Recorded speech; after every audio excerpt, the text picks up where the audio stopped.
Hello everyone, नमस्कार। हमारे YouTube channel में आपका हार्दिक स्वागत है। आज की वीडियो में हम जानेंगे साल 2026 में चैत्र नवरात्रि की अष्टमी और नवमी कब है। अष्टमी नवमी की पूजा विधि, कन्या पूजन का शुभ मुहूर्त, नवरात्रि में किए जाने वाले विशेष उपाय। दोस्तों, साल 2026 में दुर्गा अष्टमी की तारीख को लेकर लोगों के बीच थोड़ी असमंजस की स्थिति बनी हुई है, क्योंकि अष्टमी तिथि 2 दिन तक पड़ रही है। ऐसे में दुर्गा अष्टमी कब मनाई जाएगी, कन्या पूजन का शुभ समय क्या रहने वाला है, ये आज की वीडियो में हम जानेंगे। दोस्तों, शास्त्रों के अनुसार नवरात्रि के 9 दिन बेहद शुभ और माता को प्रसन्न करने के लिए बहुत ही खास माने जाते हैं। ऐसा माना जाता है कि नवरात्रि के दौरान माँ दुर्गा की विधिपूर्वक पूजा करने से हमारी सभी मनोकामनाएं पूरी होती हैं, माँ की कृपा प्राप्त होती है। नवरात्रि में अष्टमी और नवमी का विशेष महत्व होता है, क्योंकि ये तिथियां कन्या पूजन के लिए उत्तम होती हैं। तो आज की वीडियो में हम जानेंगे साल 2026 में चैत्र नवरात्रि की अष्टमी और नवमी कब है, कन्या पूजन का शुभ मुहूर्त, पूजा विधि और नवरात्रि में माँ को प्रसन्न किए जाने वाले विशेष उपाय।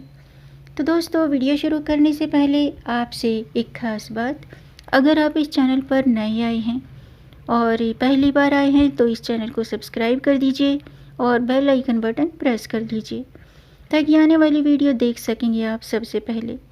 और जिन्होंने मेरा चैनल सब्सक्राइब कर दिया है उनका दिल से आभार, बहुत बहुत धन्यवाद।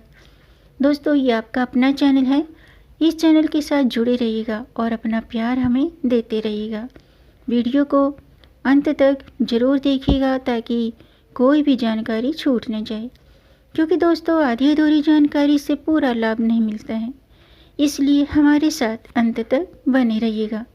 तो आइए शुरू करते हैं। दोस्तों, चैत्र नवरात्रि का 8वां दिन बेहद खास माना जाता है, जिसे दुर्गा अष्टमी या महाअष्टमी के नाम से भी जाना जाता है। इस दिन माँ दुर्गा के 8वें स्वरूप माँ महागौरी की आराधना की जाती है। इस दिन पूरे विधि विधान के साथ माता की आराधना करके कन्या पूजन किया जाता है और सुख समृद्धि की कामना की जाती है। साल 2026 में दुर्गा अष्टमी की तारीख को लेकर लोगों के बीच थोड़ी असमंजस की स्थिति बनी हुई है, क्योंकि अष्टमी तिथि 2 दिन तक पड़ रही है। ऐसे में दुर्गा अष्टमी कब मनाई जाएगी और कन्या पूजन का शुभ समय क्या रहने वाला है, आइए जानते हैं।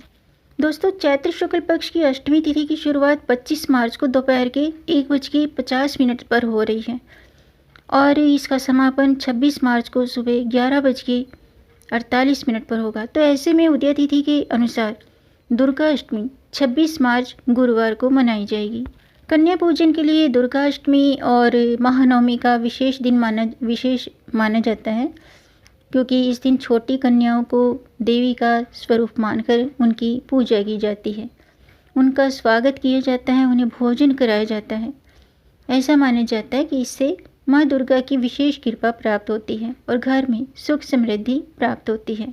दुर्गा अष्टमी कन्या पूजन 26 मार्च गुरुवार को है और महानवमी कन्या पूजन 27 मार्च शुक्रवार को है। जो लोग अष्टमी के दिन कन्या पूजन करते हैं, हवन करते हैं, तो वे 26 मार्च को सुबह के समय में पूजन कर सकते हैं। कन्या पूजन का समय रहने वाला है सुबह के 6:18 से 7:50 तक और सुबह के 10:55 से दोपहर के 3:31 तक कन्या पूजन का शुभ समय है। और महानवमी कन्या पूजन का शुभ मुहूर्त है 27 मार्च को। सर्वार्थ सिद्धि योग और रवि योग का संयोग इस दिन बना हुआ है, जो कि पूरे दिन को अत्यंत शुभ बना देता है। इनमें कन्या पूजन करना फलदायी माना गया है। सर्वार्थ सिद्धि योग सुबह के 6:17 से दोपहर के 3:24 तक है और 27 मार्च को अभिजीत मुहूर्त दोपहर के 12:02 से 12:51 तक है। लाभ उन्नति मुहूर्त सुबह के 7:50 से 9:22 तक है। इस दिन रवि योग पूरे दिन रहेगा। इसमें इन शुभ मुहूर्त में, इन शुभ योगों में कन्या पूजन और होम हवन करना बहुत ही शुभ रहेगा। और 28 मार्च को दशमी नवरात्रि पारण कलश विसर्जन किया जाएगा और इस दिन कुछ लोग इस दिन कन्या पूजन करते हैं और हवन करते हैं। तो ये थे अष्टमी, नवमी और दशमी की तिथि और शुभ मुहूर्त। अब जानते हैं कि नवरात्रि के दिन किए जाने वाले उपाय कौन से हैं। दोस्तों, शास्त्रों के अनुसार नवरात्रि के पहले दिन घर के मुख्य द्वार पर सिंदूर से स्वास्तिक बनाया होगा।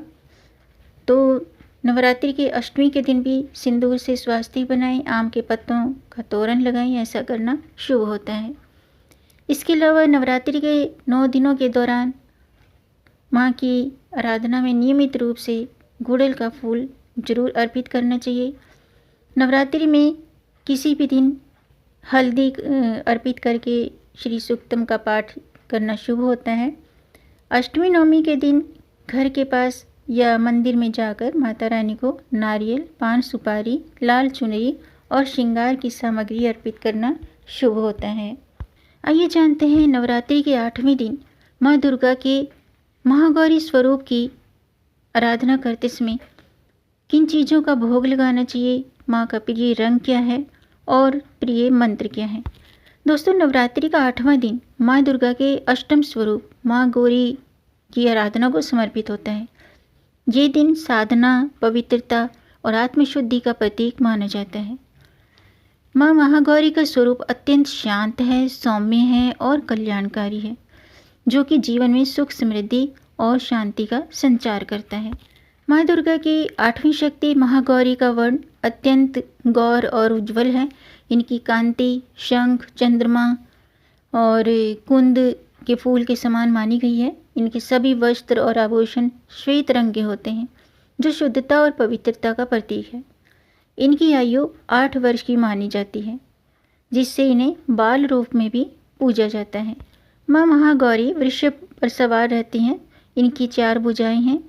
ऊपरी दाहिने हाथ में अभय मुद्रा, जो भय का नाश करती है। नीचे के दाहिने हाथ में त्रिशूल, जो दुष्ट शक्तियों का विनाश करने का प्रतीक है। और ऊपर के बाएं हाथ में डमरू और नीचे का जो बाएं हाथ है वो वर मुद्रा में होता है, जो कि हमें वरदान प्राप्त करते हैं। इनकी मुद्रा बहुत ही शांत और करुणामयी है। माँ महागौरी को अन्नपूर्णा का स्वरूप भी माना जाता है। अष्टमी तिथि पर कन्या पूजन का विशेष विधान है, जिसमें छोटी कन्याओं को देवी स्वरूप मानकर उनका पूजन किया जाता है और उन्हें भोजन कराया जाता है। ये परंपरा देवी के प्रति श्रद्धा और समर्पण का प्रतीक है। माँ महागौरी की उपासना से सभी पाप नष्ट हो जाते हैं और अक्षय पुण्य की प्राप्ति होती है। जीवन के सभी दुख, कष्ट, बाधाएं दूर हो जाती हैं। इनकी कृपा से असंभव कार्य भी संभव हो जाते हैं और जीवन में सुख, शांति और समृद्धि का वास होता है। अब मैं नवरात्रि के 8वें दिन माँ महागौरी की पौराणिक कथा शुरू करती हूँ। आप भी ध्यान से सुनिएगा। पार्वती रूप में देवी ने भगवान शिव को पति के रूप में प्राप्त करने के लिए कठोर तपस्या की थी और गोस्वामी तुलसीदास जी ने भी इस तप की महिमा का वर्णन किया है। जन्म कोटि लगी रैगर हमारी, वरऊ शंभु न त रहो कुंवारी। इस कठिन तपस्या के कारण उनका शरीर काला पड़ गया था। उनकी तपस्या से प्रसन्न होकर भगवान शिव ने गंगा जल से उनके शरीर को पवित्र किया था, जिससे उनका स्वरूप अत्यंत गौर और कांतिमय हो गया। इसी कारण उन्हें महागौरी कहा जाता है। तो दोस्तों, आज का वीडियो मैं समाप्त करती हूँ। उम्मीद है आपको ये जानकारी पसंद आई होगी। अगर आपको ये जानकारी, ये वीडियो अच्छा लगा हो तो वीडियो को लाइक ज़रूर कीजिएगा और ये जानकारी को आगे बढ़ाकर अपनी फैमिली में, अपने फ्रेंड्स में ज़्यादा से ज़्यादा शेयर भी कर दीजिए, ताकि औरों को भी इससे लाभ प्राप्त हो। और अगर आपका कोई प्रश्न है या कोई सुझाव है तो कमेंट बॉक्स में ज़रूर लिखिएगा और मेरे चैनल को सब्सक्राइब ज़रूर कीजिएगा, ताकि आने वाली वीडियो देख सकेंगे आप सबसे पहले। वीडियो को अंत तक देखने के लिए आपका बहुत बहुत धन्यवाद। मिलेंगे नई जानकारी के साथ। तब तक आप खुश रहें, स्वस्थ रहें, अपना ख्याल रखें और अपनों का भी ख्याल रखिएगा। जय श्री हरि, हर हर महादेव, जय माता दी।